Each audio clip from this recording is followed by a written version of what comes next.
All right. Good morning, everyone. Thank you for joining us this morning. Hopefully registration was a fairly painless process. I'm Mike Kuntz. I'm a Principal Solution Architect with AWS.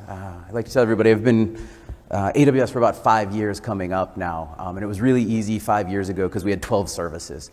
And I knew all of them. Today we're up over 160 services, and I don't know all of them. I don't think anybody does. So that's why we do these summits, right? To help expose everybody to the technologies and process, the individual pieces that we have out there that make AWS a great company and a great company to work with. Today we have up on stage with me Fred Silva. He's a Director of IT Operations for SAIC. And we're going to be talking about leveraging DevOps as an IT value multiplier. One thing I wanted to talk about up front for everybody, this is not going to be an overly technical session. This is going to be more of a talk around DevOps principles, process, and practice. I'm going to start off talking about Conway's Law for a little bit. Show of hands, how many people here are familiar with Conway's Law, have heard of it? Okay, a couple people. The idea is that, back in 1968, Melvin Conway wrote a paper, submitted it to Harvard Business Review, and he'll actually, if you look on his website, he makes a big joke about how it got denied. And now it's a law, so he's kind of happy about that. He says that any organization that designs a system, defined broadly, will produce a design whose structure is a copy of the organization's communication structure. And what that means is if you have two teams, Team A is making this first component, and Team B is making another component, and those two components need to communicate to one another, that process is going to be mapped to what your organizational structure is. And that's really important because when we look at DevOps, we see the traditional siloed enterprise, and those communication flows and how they happen, they map to the software that's being built in your companies and your organizations. And I'm going to talk a little bit about, how we saw this at Amazon. So if we look at development back at Amazon.com, the retail side, going back to 2001, Amazon.com was this huge monolithic application written in C++ and a bunch of other different applications. And the teams were structured in a very similar way. It was just this big monolithic mess that if you went and you needed to change one thing, it had a downstream ripple effect to every other system and application. And we realized that this was really problematic, especially for an online retail site that had to be up and running all the time. We couldn't go and modify the search component having to worry about taking down the shopping cart, for example. So we started to transform the company in the way we did development of services and then the way we structured our teams. So we moved to microservices over time, which is solely what we do today. So back in 2009, the structure of our organization and the software stack looked a little bit more like what you see on the right. So tens of thousands of microservices that were worked on what we call two pizza teams. And a two pizza team, if you're not familiar with this, it's a team big enough, no bigger than it can be fed by two pizzas. And not like those, expensive flatbread pizzas with arugula, like a big New York pizza, right? So we want to keep the teams about that size, and they focus on one or more microservices. And this is the way Amazon and AWS is structured. And you see this in parts of the organization when you go and work with us, or you go in the console and you'll see that like one application UI might look a little bit different than the other one, because we have these independent teams that are working on those microservices and services. And then there's broader teams that focus on platform as a whole, so things like tag editing, things like that. Those generally will go through the individual teams and services, but then there's another two-pizza team that will overlay and work on those. So with that, I'm going to hand it over to Fred, and he's going to talk a little bit more about DevOps. All right. Thank you, sir. Thank you, everyone, for coming out today. Appreciate the time. I've got 3 parts to my presentation. The first part is a bit of a cautionary tale or some observations from my own experience. I'm a lifelong technologist. I'm an operations person. I started my career actually putting IRMA cards into PCs to make them look like mainframes. And as I went on into management, built servers, built routers, and actually managed development teams. So I've seen a lot along the way, and I've also seen a lot by working with SAIC in terms of how our customers organize. And so being an ITIL expert and then learning about DevOps, I came to find out that there were a lot of organizations that were facing a lot of the same challenges. So that's one part of the discussion. The second part of the discussion is I want to talk to you about some of the corollaries that I think are important to focus on when thinking about IT. So the topic of this discussion is about DevOps being an IT multiplier. I'm going to spend a little bit of my time actually talking about how IT value delivery can be a divider that you're actually reducing it if you don't take some steps and avoid the pitfalls that we currently have with some of our cultural characteristics and the way that we organize. And at the end of that, what I'd like to do is I'd like to give you some practical steps on thinking about how you move out with your DevOps initiative. And I'm going to tell you right now, so prepare to be disappointed. I'm not going to tell you how to build a continuous integration or continuous delivery pipeline. And if you think that that's what DevOps is, I hope that you find this a little bit more illuminating and enlarging. So it's more than technology, right? But it's actually all about technology. If you're not taking an end-to-end view, if you're not taking a systemic view, you're actually acting as a constraint to the development and the delivery of value to your customers. And it's not a new way of using technology, it's a new way of working together. So there isn't so much about technical maturity as it is about organizational maturity. This is a commercial slide. I just want to put this up for a moment. There's not much there to say. SAIC is a leading federal systems integrator. We have 23,000 employees. We work across all of the government agencies. We're in the DoD space, all the branches. We do work on the Intel side as well as commercial, state, and local. That's as far as the pitch goes. The only reason I'm giving you that information is I want to share with you. So as a solution architect myself, I've worked on many proposals and many meetings and briefings about how to describe how we deliver IT solutions. And I think the one takeaway from my years as a solution architect with SAIC is coming to the conclusion that it's not about having one technical solution. So right now, DevOps is the shiny word. A couple of years ago, it was Agile. Depending on which organization you're in, right, it was microsystems. Now it's containers. New things will come and go. But what I've taken away is the way that we work with each other and the way that we work with our customers, the way that we actively listen to how technology is being used and the way we apply it is what truly has that IT value multiplier. So being with SAIC has been a great opportunity. It's allowed me to see really just how much things are the same, right? So another thing I'd like to point out is just how value has changed over time. So depending on how many folks here are operations folks? Okay, how many folks are development folks? And how many folks consider themselves DevOps engineers? Just curious, self-identify. Okay, thank you. Just wish I could pull all of you forward and see all the faces. You're all spread out. This slide is representative of a shifting change. Think about the way that we consume services today as people.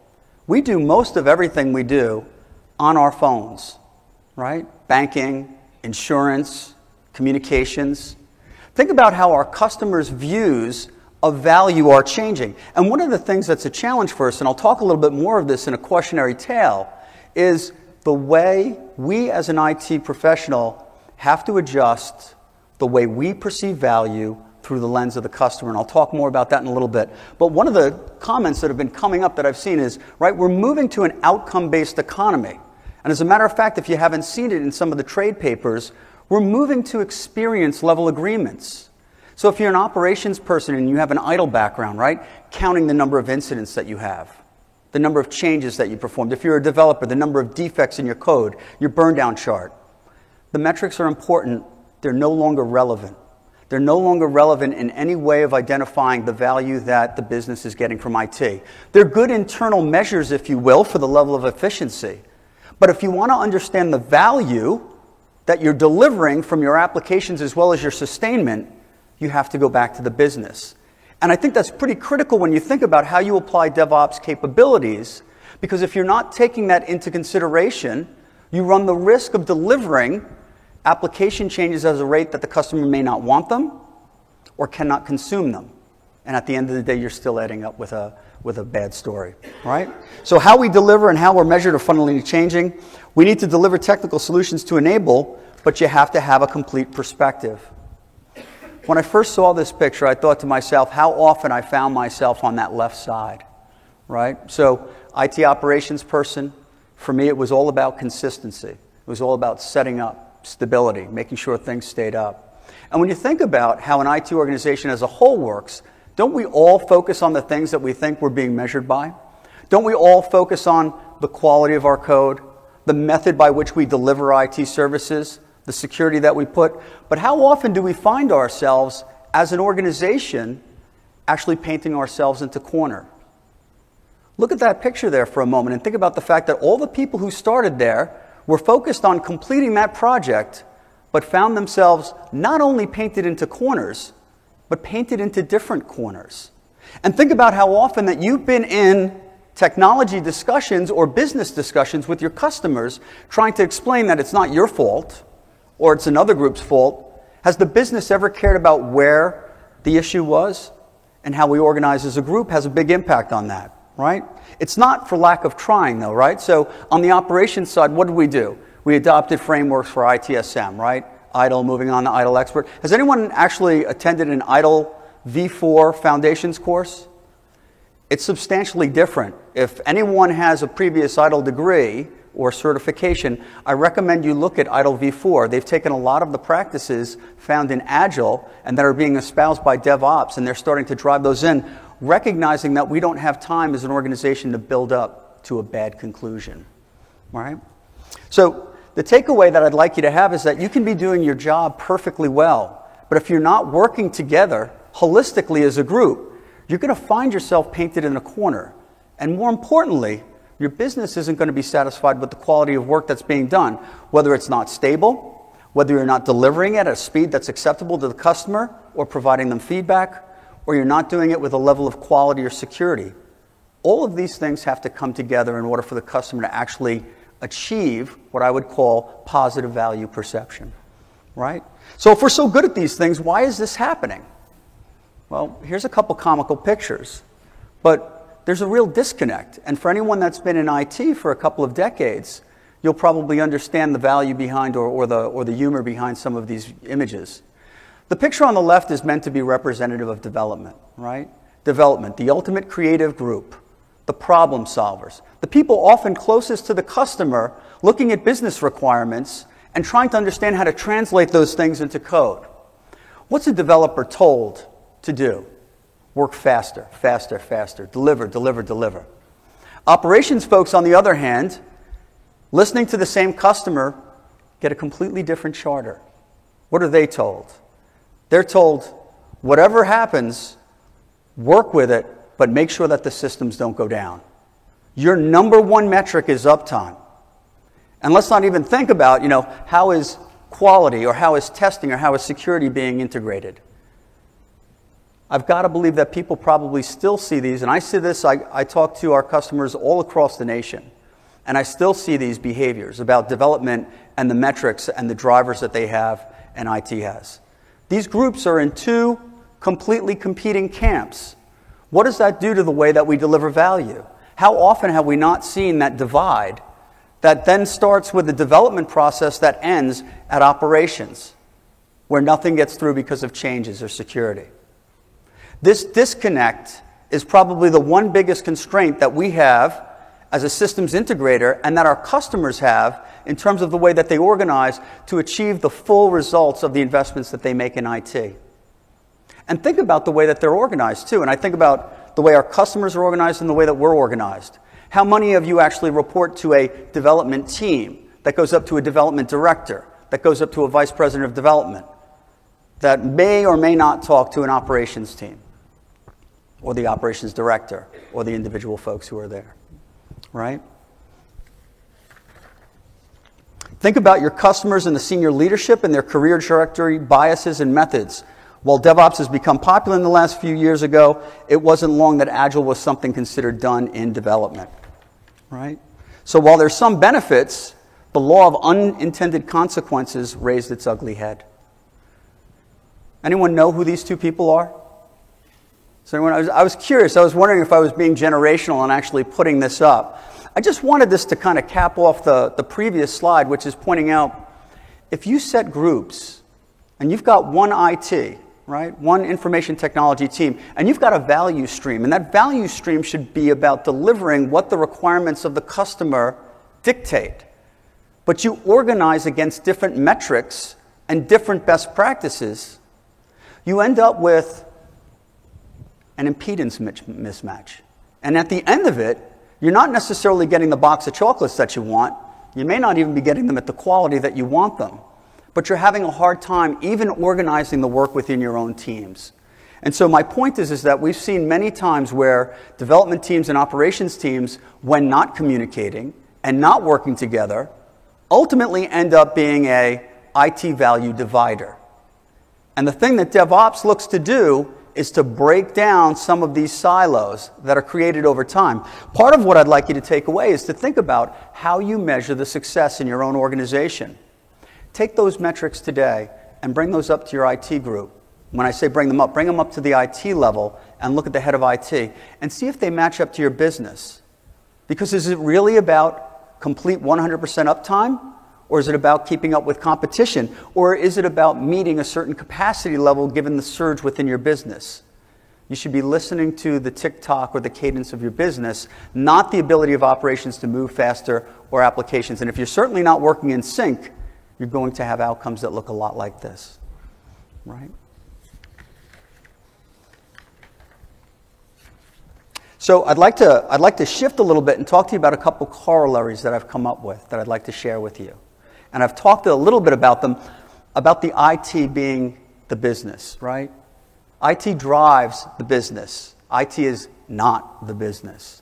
That's not what IT delivers, right? We have to get out of our silos. We have to change the metrics that we're using.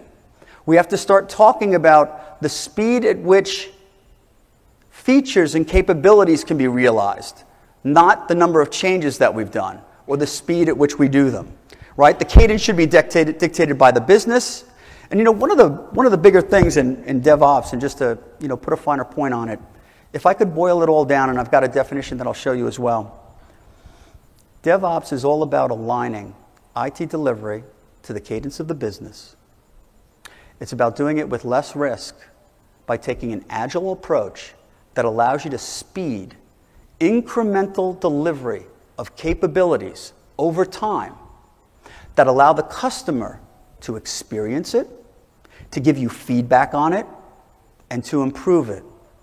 Now, the nice part about that is if you can do that, think about this. When I was younger in my career and we made changes to infrastructure, we never made development changes. And when we made development changes, we didn't make infrastructure changes. You can't do that anymore with the systems that we manage and the services that AWS. In fact, they're becoming increasingly intertwined. Why did we do that?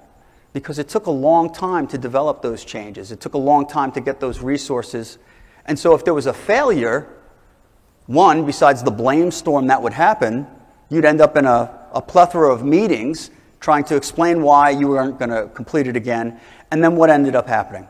The changes that had failed got pushed into the same barrel size for the next week, and we're done with the expectation that they would be done successfully. So I just want to go back to where I was before about making small incremental changes. You make small incremental changes, you give the customer the ability to give you feedback. Where there are mistakes, you get the opportunity to correct them with minimal impact to the business. Guess what? You get to keep going. When you make minimal changes and a development group is working in concert with operations, operations has more flexibility to recover.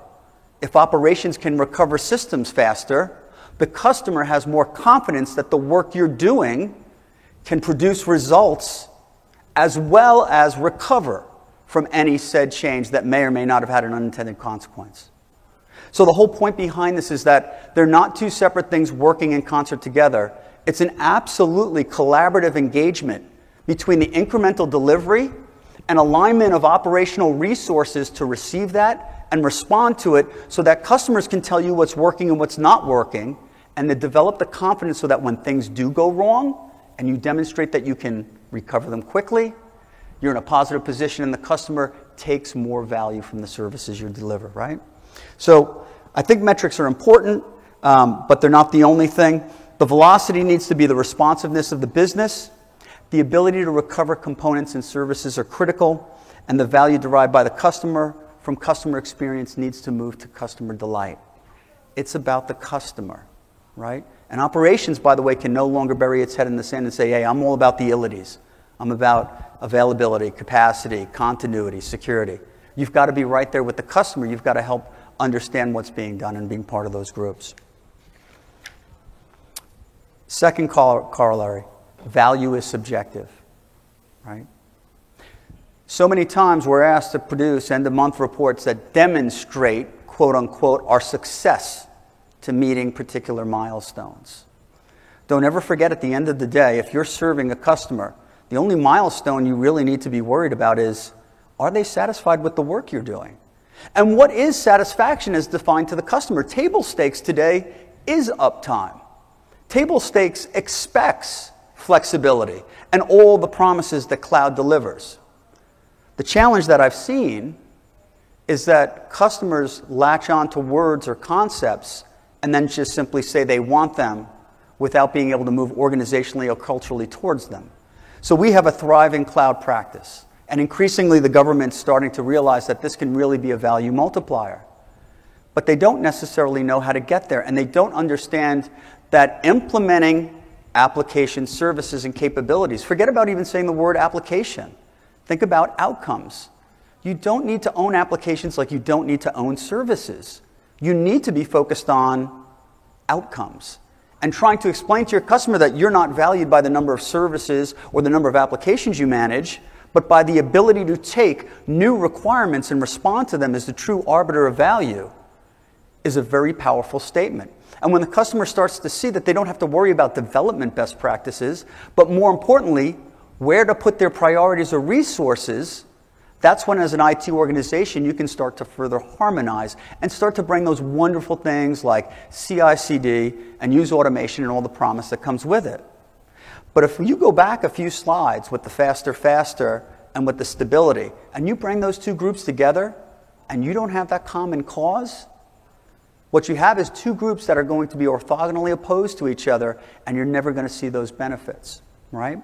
So value is subjective. Just remember, it's not the value of it's not the value of development. It's not the value of security. It's not the value of operations. It's not the value of your IT CIO. It's the value from the perspective of the business. Right? Customers increasingly want to see results they can respond to, and they demand flexibility. So don't forget that value is not even just the delivery of the services, but the cadence at which you deliver them. Has any customer ever told you that they wanted things to slow down? And I would argue, actually, there are probably some systems where you'd say, we should not be changing our GL system every other day. And that's fair. But there are many other systems that our customers rely on. And it's a never-ending chase to offer value to them. And our ability to do that is what differentiates us, right? The systems integrator and the solutions provider from all of our competition, right? All right. And this last one, culture trumps strategy. So I alluded to this a little bit earlier when I spoke about the fact of, right, if you bring two groups together, if they're not ready to work together, I think was it Conway's law, right? Was kind of, right, a system will tend to reflect the organizational construct that it's in. Walking in and talking to your customer about DevOps when you're not doing DevOps isn't really going to make a lot of sense. Because if you're not capable of demonstrating what a DevOps practice looks like and what a capability looks like, AWS can sell you all of the parts to put together a CI/CD pipeline. It's awesome sauce. Can you get the development team to use those tools efficiently? Can you integrate test? Can you get the security team to properly identify the requirements at the right time? And can you get operations to understand that the metrics that are coming out of those systems are worthy of measurement, but are not the things that the business have to see? It's not the tools, and it's not the capability. It's people, it's process and tools, and it's in that order. In any other way, you might as well just pick things out of SkyMall magazine on Delta Airlines and hope for the best, right? So recently, just in terms of culture and trumping strategy, it's not that strong of an example. But I was on a conference call. The conference call went for 4 hours. It had our senior leadership on it, and they were discussing the definition of the difference between services and capabilities and outcomes and things of that nature. And it was eye-opening to me because I thought to myself, wow, is this a waste of time? I mean, like, what's really going on here? Is it word sophistry, people just trying to prove their point, who's the smartest guy or gal in the room? And that wasn't really what it was. What it was an epic struggle between a group of folks who desperately wanted to define something so that they could move out with a strategy that works, because they know once they set it in motion, once it's set in place, it's going to take on a momentum of their own. And they know that there's downstream consequences. So I guess my point is, measure twice, cut once, right? Have that discussion, get the right people in the room, and come to a conclusion, right? If you're not in an organization with a shared culture of belief, values, or trust, it doesn't matter what you put into place, you're not going to achieve maximum value. Tools don't make you flexible, but they can certainly identify dysfunction. Fix the teams first, right? And that's why I wanted to end actually with this technology slide. My career started at the top part of that, right? Waterfall, monolithic, physical servers, data center. I worked in IT at a time when there were two types of folks. You needed a svelte person like myself to get behind the rack, to be able to plug wires in. You needed the big guy who was going to pick up an M5000 and hold it there for 5 minutes while you tried to rack that bad boy up. Think about that for a minute. I was paid to pick up equipment and rack it. I was paid to make the systems speak to each other. I had to configure each and every single piece of that. Is that the world that we live in today? Is there a need for the svelte and the big guy doing that anymore?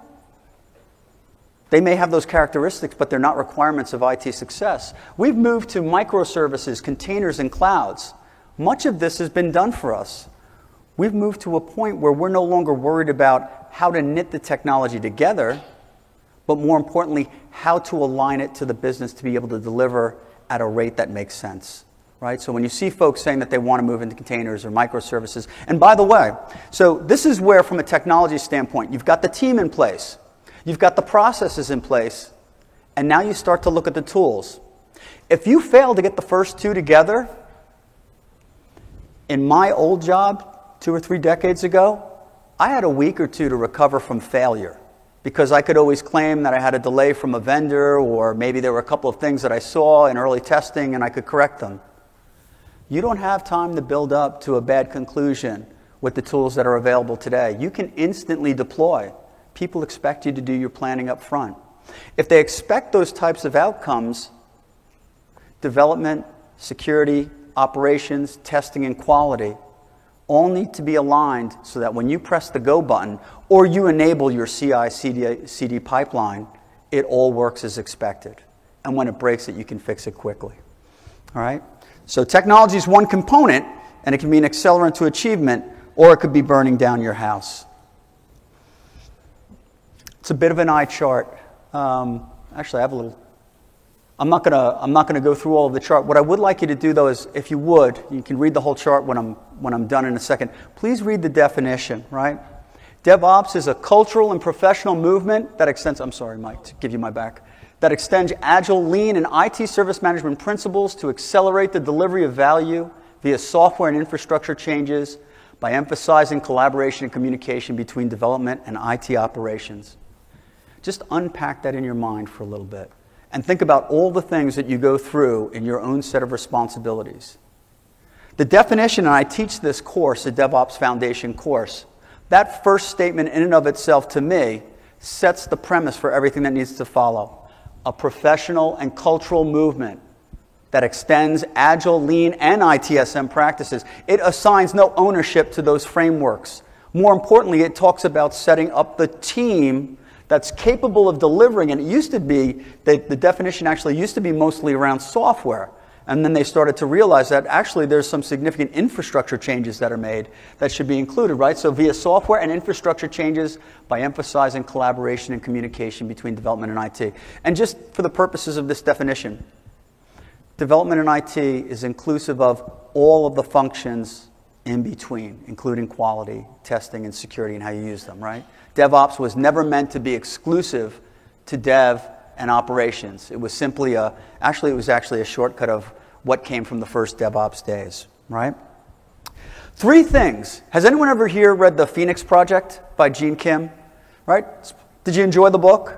It's pretty good. There's 3 ways that they talk about, and I'd rather spend more time talking about those 3 ways. You can read this slide if you'd like to, but to do DevOps properly, those 3 ways, when embodied by the team, I think lead to lasting success. Lasting success that extends well beyond any tool selection you make. The first one is about flow. It's about improving flow.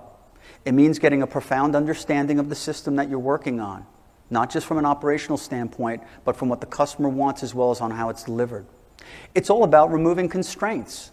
It's all about understanding constraints from a systemic point of view, not just from your functional view, right? So when you do an exercise like value stream mapping and you look across the continuum, if you will, wherever the major constraint is, the team focuses on that regardless of where it lives. Not just because you're an operations person, right? Everything looks like a nail to a hammer.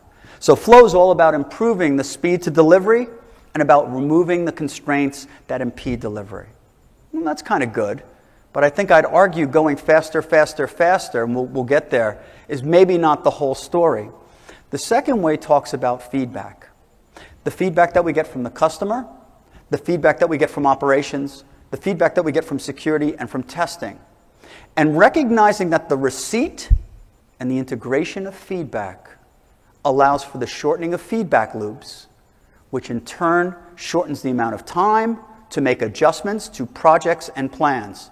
Right? So when I graduated from college and then I went to graduate school, I had an MIS teacher who said, hey, what's the average length of a project, or what's the longest project you've ever worked on that could possibly succeed? Right? And the doctor, the professor at the time, actually said 18 months. I don't think there's anyone anymore who works on an 18-month project. And the whole premise is that so much changes in 18 months, right? Talk about a long feedback loop. Can you imagine working 18 months? It's like, oh, that didn't work out, right? What do I do for the next 18 months? But that's what happened. And people would spend endless times creating presentations and briefings to tell you how this wasn't going to quite be the train wreck that you think it's going to be. And sure enough, it was, right? So the second way, feedback loops, and shortening those amplifying feedback loops. Does development listen to operations? Does development share systems information to allow operations to better tune performance monitoring? And when I talk about performance monitoring, I'm not talking about your server uptime or your utilization. I'm talking about how the application responds to the end user. Now think about that. If both development and operations is focused on that, they're less likely to be thinking about how much RAM do I need or compute. You need to do all of those things, but they should be done from the context of what's the impact to the user experience. XLAs, experience level agreements. So that's the second way. And then the third one that I think really gets short shrift, right? So how many folks work through their lunch? Come on, most of you do. How many of you even take lunch? Exactly. So the third way is the one that I think is the one that's the most important one and the one that's probably given the least attention.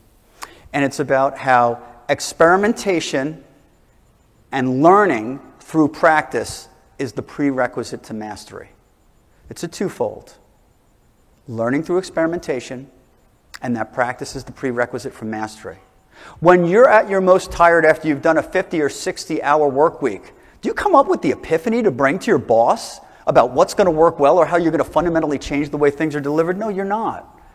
If you're not taking lunch, how are you even creating the space to start to think about how your teams can work better, how your tools can work better, how you can work better in a process flow?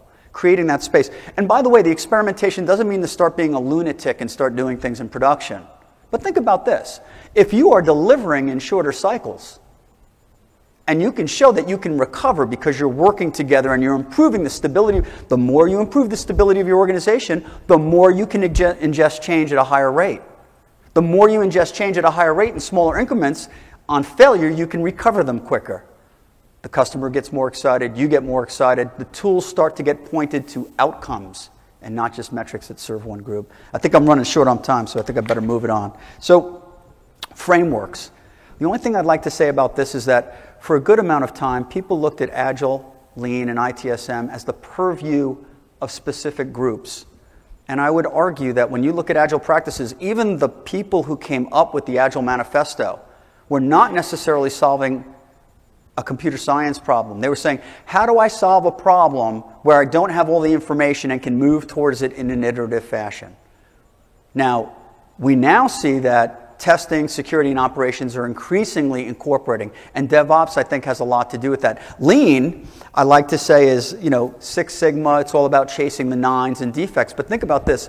There was a gentleman, his last name was Saint-Supri, and he made a comment. He said, perfection is when there's nothing left to remove. And I thought that was a nice way of describing what Lean best practices speak to. Removing the extra, removing the superfluous, right? And IT service management, you can't introduce more quickly, you can't recover more quickly unless you have the stable environment in order to do so. Without that consistency, and by the way, the stable environment's in production, it's also in the test environment, it's the ability of your operations team to create development environments that best represent operational environments so that defects are found even earlier. Is that currently operations focus in your organization? Something to think about. All right? Avoid orthodoxy at all costs. So, whoops, sorry about that. A little bit of an eye chart. What I'd like you just simply to take away from this slide is you've got the team aligned, you've got the processes aligned, and now you can start looking at those big old shiny capabilities or tools, right? And selecting the tools that make the most sense for your customer or for your own organization based on what you're doing. And you need to be doing that in that order. And you can see that there's a lot of overlap there. So Mike made the comment before about the 2 pizza rule, about having the number of folks. Think about the way you're currently organized and think about maybe changing that up into a little bit more of a meshed group. You don't have to have an operations person in every single scrum, but it sure would be nice to have operational folks present when you're talking about the non-functional requirements that directly impact, your ability to deliver. All right? And so then you finally get to tools, right? Tools in the development of the tool chain are important decisions. Where does integration fall down between IT functions and contract spaces? So just got a couple minutes left, but this slide. Where are you on this slide? Do you encompass the entire ecosystem?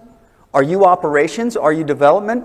If you're a systems integrator, one of the biggest challenges we come up against is the fact that we have a given scope. We are expected to deliver to our customers. Maybe we've just got the development side. Maybe we've just got the operations side.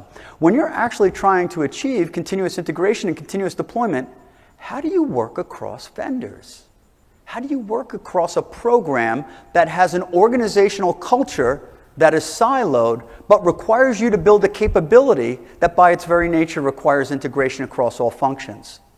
So that's why, the cautionary tale being, when you start to have discussions of we'll bring a CI/CD tool chain or we'll do this or we'll do that, if you just start by saying, but we need, right, you to support us in that effort and we need to know that your other programs are going to participate, that first and foremost is what's going to dictate success, right? People, process, products in that order. And so I'd like to close with this, implementing DevOps smartly, right? It's not an endpoint, it's an ongoing journey. You need to experiment. You need to learn, repeat. You need to keep the customer perspective. Start the discussion, find an ally, and then make like shampoo. Apply, lather, rinse, repeat. Don't bite it all off in one piece. Take small bites, assess, and see what the results were, and then adjust accordingly. Develop momentum. First and foremost, get your team educated about frameworks and about the definition of what those frameworks mean and what the definition of DevOps is to you. Is it CI/CD? Well, then your day is done. But if it's anything like what I've just described now, there's a little bit more work that I think needs to be done. Right? Small bites, rapidly delivered, provides time for reflection, improvement, and faster and higher quality delivery. And that's it. All right. So, Mike, I don't know, did you want to see if there were questions or? Yeah, we have about 10 minutes left if anybody wants to go through, ask some questions. We have microphones that will be coming around. Also want to remind everybody, please complete the session surveys in the app. Or if you have an Android phone, there's a website that's available. You can go through, complete the surveys. We actually take these to heart. We want to know what's good about the session, what's bad about it, the things you love, the things you hate. So that feedback's really important to us. But yeah, like I said, we have about 10 more minutes, so if anybody has questions. I'm going to start randomly asking questions myself. Yeah. And if not, nobody wants to stand up in front of everybody, we'll be around for the next 10 minutes on the side here as well. So that'll work. Thank you for taking the time to come today. Thanks, everyone. Appreciate it.